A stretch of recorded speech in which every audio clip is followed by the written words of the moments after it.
Salam dostlar. Bu edeki videomda yani internetten edip Bitcoin mining işletmeli ve son Bitcoin'i ne edip pul kasağına geçmeli şunu öğretmek için. İlk bize gerek olan da Play Market'ten Storm Gain'i şu programını skачать etmeli şu yerde yaşıl şu Storm Gain aşağıdaki değerli yukarıdaki yaşıl Storm Gain oluşabilen skачать edilen registrasyon edilmediğin kıyınçılık zaten registrasyon edilgen elektron poçtan edeceğim son numarini подключить edeceğim и все. Так, açacağız. Onu da sonra $10 mining edeceğim. Ondan sonra yani $10 future'de oynayabilen. Ona meyler görülecek. Ne edeceğiz? İlk registrasyon edildikten sonra şu страница açılır gılandı.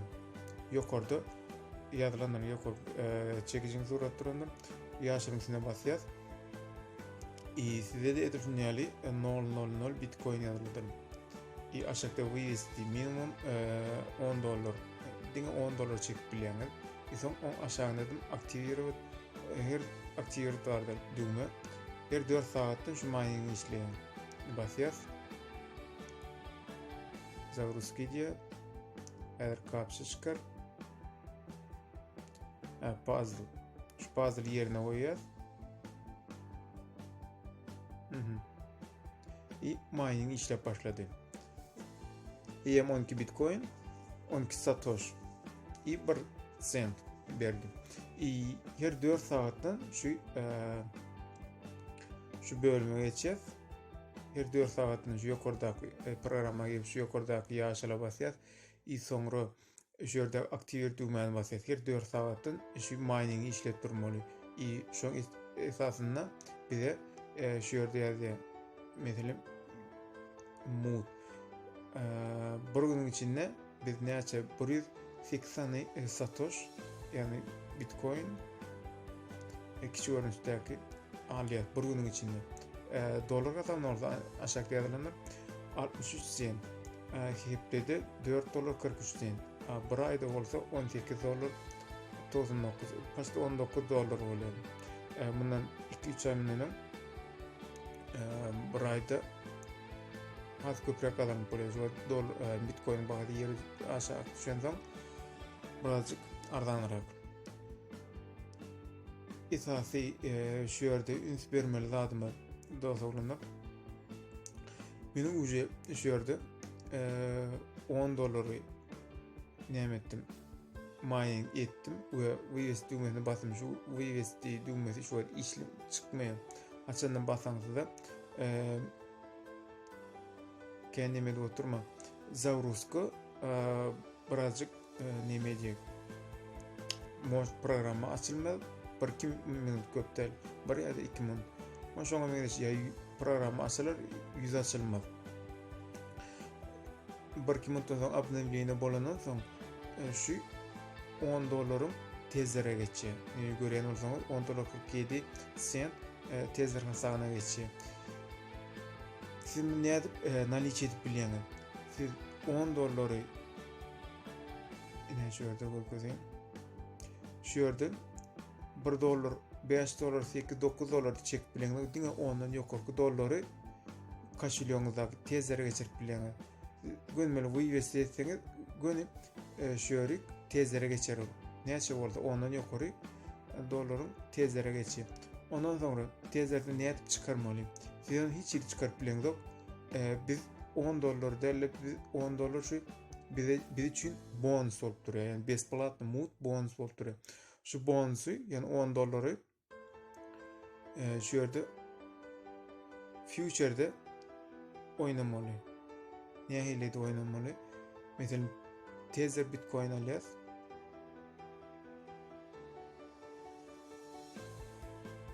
Загрузки diye. Mesela diyelim şunu bir güne oyman 1 sekunda koyalım. derdi. Düşüyordu. Burada aşağı düşüyor, burada yukarı düşüyenler. Haçanla aşağı düşenler. Mesela diyelim şu yerde, şu toçkoda şu yerde aşağı düştü. Mesela diyelim şu yerde aşağı düştü mü? Biz vros diyen düğmeye bassak, yani yukarı kalır şöyle çak bilen aytmalı. Aydiyatın. Mesela aşağıdan yukarı kalır. Şuna içinden kalsa bizim utuşumuz var. Yok bu Bitcoin aşağı düşür diysem, значит gıdıl düğme yukarıdan belli ediyor. Aşağı gıdıl düğme var mesela en görkeden. Vrostun semas görüyor ki yukarı kalır diye. Neyse 5%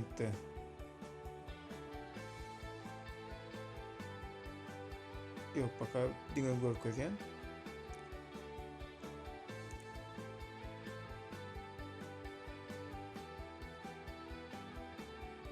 Dinle 5% oynap biles görüyorum ben. Plechoni onu koyuyor. Bolanok. Dinle 5%. Böyle alınır. Devam edeceğiz. Tak görkeden. Eğer şu yerde $10 mesela $10 yadır biz şöyle koyduk. Vros padetit pakuk etsek 59.079'dan padetit eğer yukarı kalsa, yani strelki yukarı kalsa bizim kasamız yani köpeliyor. Bizim $10'ımız 11, 12, $13 böyle. Eğer aşağı düştü, yani bizim koyan $10'ımız 8, 9, 7, 6, 5 oluyor. Yani bizim aşağı düştü, bizim yetkimiz var. Yok eğer Bitcoin aşağı düşür diyseniz, yukarıdan aşağı düşür diyseniz, в снижение gıdır düğme çekti, gıdır düğme varsa yine şu düğmesiyle bundan yine de summa investisiya var. Şunun üstüne basıyoruz. İberden $10 sayılıyoruz. Minimum $10 koyup biliyoruz. $10 sayılıyorsa verdiği pakuk gideceğiz. Bu eğer aşağı düştü bizim tuşumuz var. Eğer yukarı kalsa bizim yetkimiz var. Biz belli doların belli miktarını yitiriyoruz. Может $1, может $2, может $9 99 cent. Eğer sizin hesabınızda, tezer hesabınızda $9, $10 yetmese siz şu Targol Center'da hiç şeyi oynayabilmeyen sebebi şu yerde ünvermelerden dine $10 koyup bileyen. Oynamak için $10 koymalı. Durgaya summa diye yazılı. Mesela $1 diyelim. O en minimal summa şu yerde $10. Ondan sonra yankı yere gelelim. $10'ımızı biz nerede bir şey işledik mi?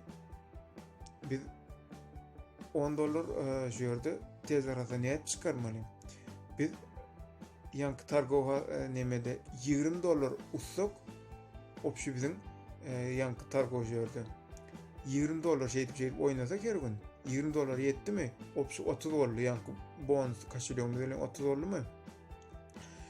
$10 içinden hala galın bizim şu yerde dine şunun utan lazım. Yani bizim hakiki nalisit bilen pulumuz $20 oluyor. $10 bizim işlem mining edenimiz biz şu an çıkarıyoruz. Dine şu an oynan pulumuzu mesela $1 oynayan, $2 oynayan şu an çıkarıyoruz. Yani çıkarmak için dine $20'dan yukarı olmalı. Oğlum şu yerde eğer görkedelim.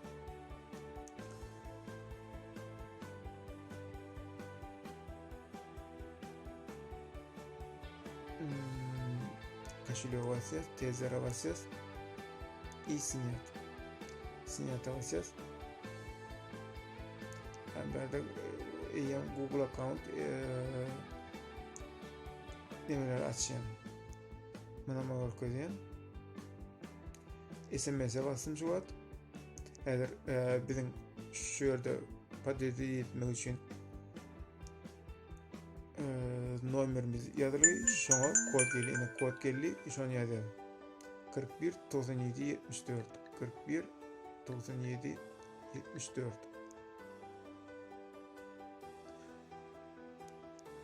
Вот, подтвердить ettik. Şimdi şöyle ne yapacağız? Tezer. $1 geçirilyasını. Adres yazalım. Minimal summa plataja $35. Görüyorsunuz mu? Bundan 4 ay manlanıyor. 2-3 ay mal mümkün. $20 eyyem. Minimal summa $35 yetti, görüyorsunuz mu?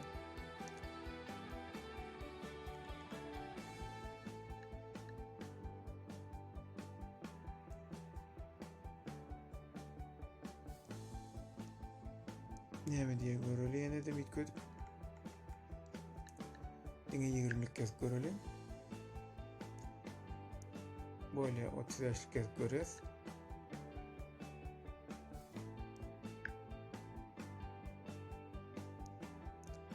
$35'den az köprek. Böyle 40 kez göreli, $40.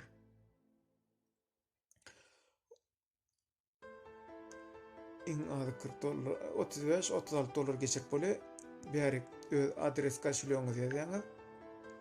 Mesela Binance oynayan olsan Binance bolmadı. FalsePay'de ya da BestChange tipi saytlar var.